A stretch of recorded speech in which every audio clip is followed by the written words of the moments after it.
Hey guys, welcome back to another Been There Fix That tutorial. Today I'm showing you my password generator macro.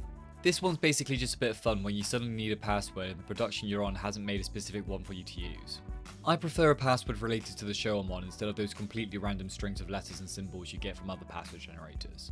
My one makes the password a little bit more personal. The macro runs off a shell script, so I've laid everything out so it's very easy to follow and tweak for whatever production you're on. For this demo, I'm going to pretend I'm working on Stranger Things. I thought it'd be a good example since people are probably familiar with a lot of the keywords and characters. The new series has just dropped, so it's all fresh in everyone's minds. Don't worry though, there are absolutely no spoilers for Season 5 in this tutorial. Once I've shown you how to adjust the script, I'll run the macro to create a password for a pretend director's cut folder on Frame.io for Stranger Things Episode 8. Let's start by looking at the keywords section of the script. This is where you add the character names, titles and themes that the password is generated from. Just make sure each keyword sits on its own line so everything stays aligned. To add a character name, go to a new line, tap the spacebar 4 times to line it up with all the other Stranger Things characters. Put the name you want to add in quote marks and add a comma at the end, even if it's the last character you're adding. So I'll add Vecna and Eddie Munson. New line, 4 spaces, quote marks, comma, done. Titles work in the same way. If your production isn't public information, you'd most likely have a code name, which is probably what you'd want to incorporate into your passwords rather than the real title. Eventually, the real title becomes public knowledge, so you could potentially include both the real title and the code name if you've been told you don't need to stick with the code name anymore. For this demo, I'm just using episode 8's title the right side up, as if it were the code name. To add the title, it's the same process as before, new line, 4 spaces, quote marks, comma. Themes are anything else you want to include that isn't a character or a title. I've got stuff like Demogorgons, Demodogs, Hawkins Lab, things that people would instantly recognize from the show.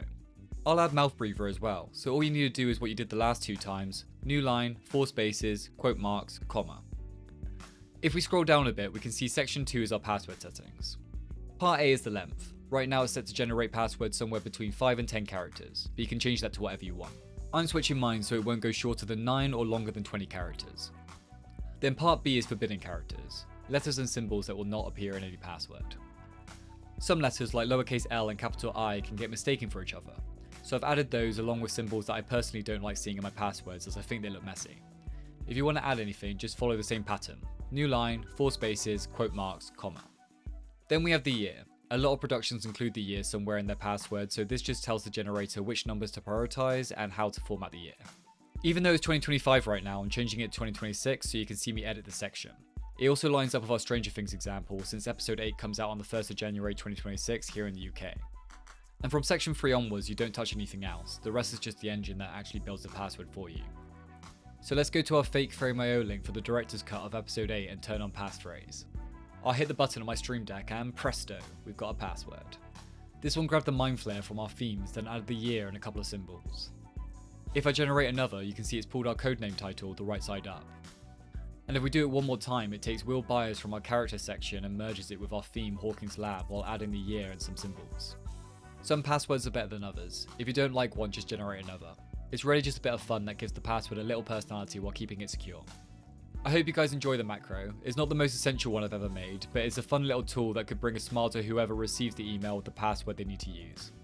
If you've got any requests for future macros, get in touch and I'll do my best to make them for you. Thanks for watching and I'll see you in the next video.